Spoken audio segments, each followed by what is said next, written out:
Welcome, ladies and gentlemen, to another E3 2011 edition of DLB TV.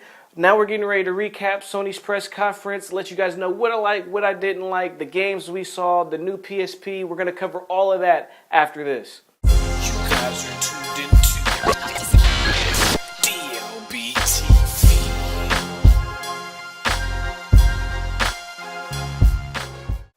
So Sony announced that Uncharted will get a beta. Of course, what we already knew, but the thing that you didn't know is that if you're not a PlayStation Plus subscriber, you can also get access to the beta by going to your nearest Subway. Sounds crazy, but that's right. If you go to your nearest Subway, you'll be able to get access to the Uncharted 3 beta, which I cannot wait for. I cannot wait for that. And it's coming in October for all of you guys that didn't know the date for the new Uncharted 3 beta.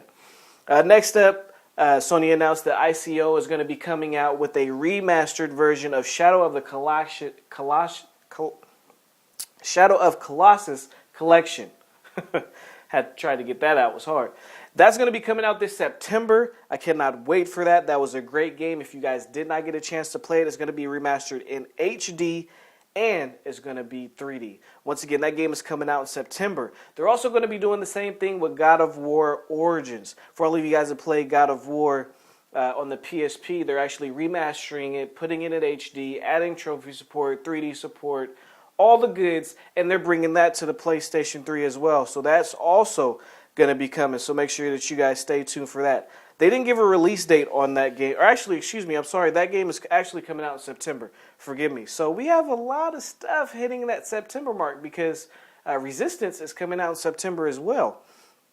Now, speaking of all this 3D stuff, Sony said that they're the leader in 3D gaming, which they are, and they want to push the envelope and help make it more affordable. The way they plan on doing this is they're releasing a 24-inch television that's going to be coming with 3D glasses, Resistance, and an HDMI cable for the low price of $499.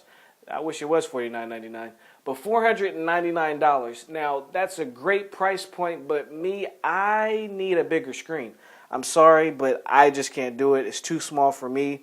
But for anybody who's looking for something like that, go get it. Because if you want to do some 3D gaming and check what it's like to play games in 3D, it's a beautiful thing to see. And I'm not talking about on that small little 3DS.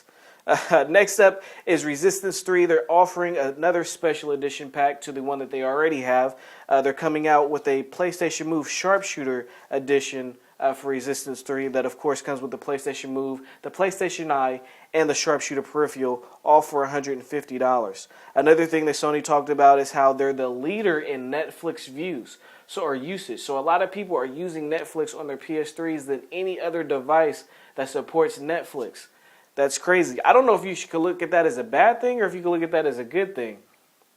And I don't know if those numbers went up after the PlayStation Network went down or if they were already up. But actually, when the PlayStation Network went down, it was actually hard to access Netflix anyway. Some people couldn't access it all. Some people, if you were persistent enough and kept pushing a button, it would let you through. Next up, Sony talked about Little Big Planet getting Move support. So there was a lot of stuff regarding the Move. Sony's trying to get the Move out there, get more games supporting it. But my thing with the Move is I don't think the Move has fully hit its stride yet. And I don't think Sony's really did much for it to hit its stride. I mean, because I understand they're coming out with a lot of games that support the Move. I want to see games that are built from the ground up that are for the Move. It's nice that, Little Big Planet is going to get a Resistance, Killzone. All these DualShock games are getting it. I want to see a game built from the ground up. Now, they showed that Wizardry game, and I haven't seen or heard anything from it since. And that game was looking very, very promising. Now, they showed a game during their conference that I was a little iffy about. Definitely not a game I'm going to buy, but it's an attempt. So I guess kudos for the attempt. But I really, really am looking for a Move-based game because the technology is there. The Move has great built-in technology. If you haven't played Tumbler, that is a perfect game to show the ability of what the PlayStation Move can do. So, forgive me. I'm very passionate about the Move. I just want to see a game for it, a real game for it. Next up, BioShock, the new BioShock. They announced that they're going to be having Move support built into that game. And you're also, for free, getting BioShock 1 the game that made BioShock what it is today is also going to be on that same Blu-ray disc. So you're literally getting 2 games for one, maybe 2.5, because I'm pretty sure BioShock 1 is probably like $29.99 now, if that. Also, the BioShock universe is coming to the MPG, which is a huge announcement all in itself. Sony announced that they're getting exclusive content from Need for Speed On the Run, which is a phenomenal game. Just real quick, Need for Speed On the Run is basically Need for Speed and Heavy Rain put into one game. That game looks like it's going to be exciting. I think EA's on to something with that one. But Need for Speed On the Run, SSX, the classic game from the PS2 days. I loved that game. But once again, Need for Speed On the Run, SSX, and Battlefield 3 will all feature exclusive content for their PlayStation counterpart version of the game. So that's also big news for Sony. Now, they finally announced that the PlayStation Portable, the new PlayStation Portable, is now gone from NGP to now PlayStation Vita. PlayStation Vita. I don't know how you guys feel about that name. I'm not really feeling it, but it is what it is. That's the name of the mobile system that they're coming out with next.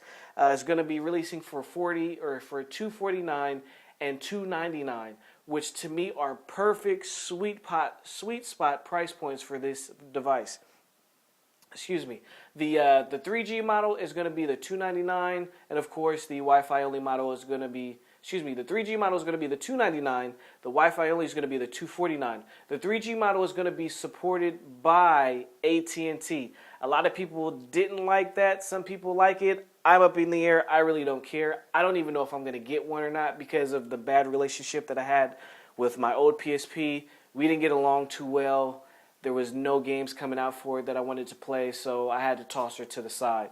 So for this one, I'm actually have to wait for the PlayStation Vita to be out for a while to truly see how Sony supports it, how third party supports it, and then at that point, that's when I'll decide if I'll pick it up or not. Another thing that kind of upsetted me, it was a good thing but a bad thing. It's a good thing because it's finally here. There's going to be cross-game chat on the PlayStation Vita, but still, no cross-game chat on the PlayStation 3.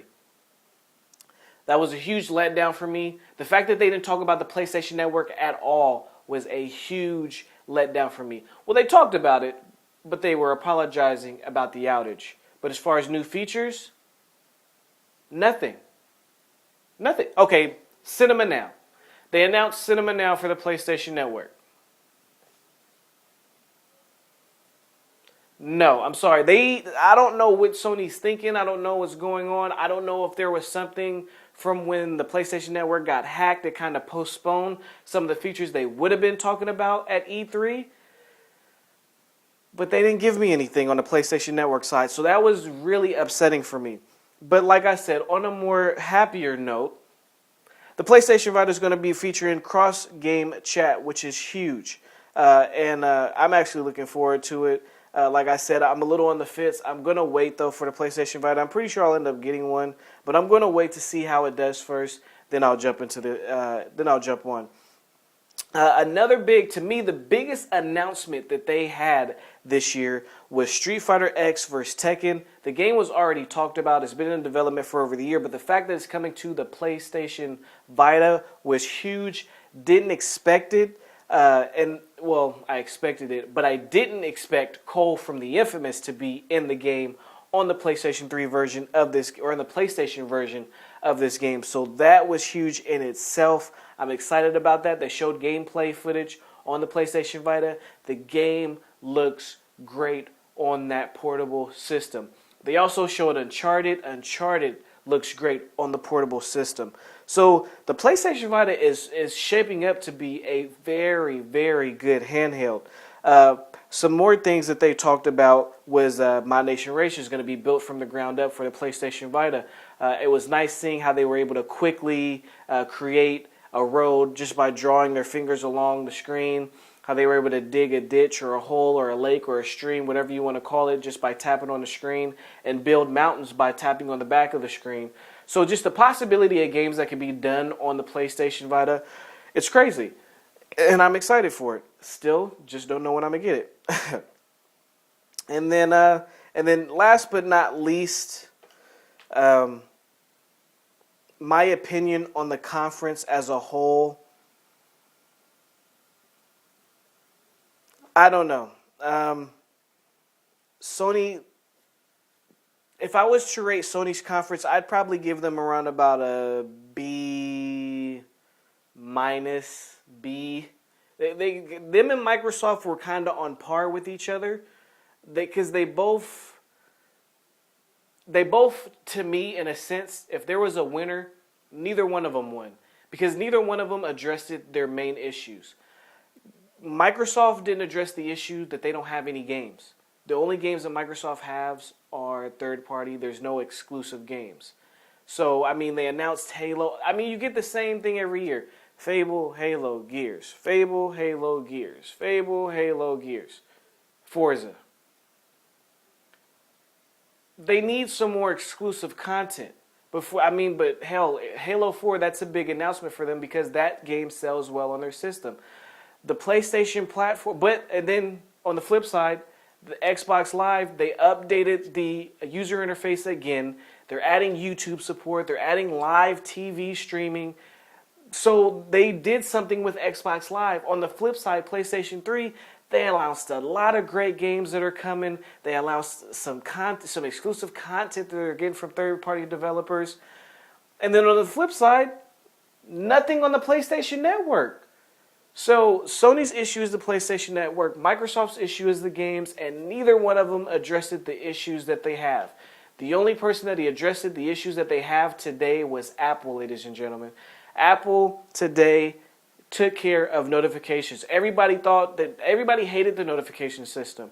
And not only did they solve the notification system, but they took it to the next level, in my opinion, by announcing the wireless syncing and backing up of your phone. So that's my opinion. That's my PlayStation recap. And at the end right here, my little rant that I just had, that's my whole day recap. If anybody won today out of all the press conferences, it would be Apple. And to me, Sony and Microsoft both had great conferences, but to me, they both lost because they didn't address the issues at hand with both of their consoles. So that was my opinion here on DLB TV. Make sure you guys check out the website, DLB-Network.com, for all your gaming and tech news. Once again, thank you guys for your support. Make sure you comment, rate, subscribe. Until tomorrow after Nintendo's conference, I'll see you then. Peace.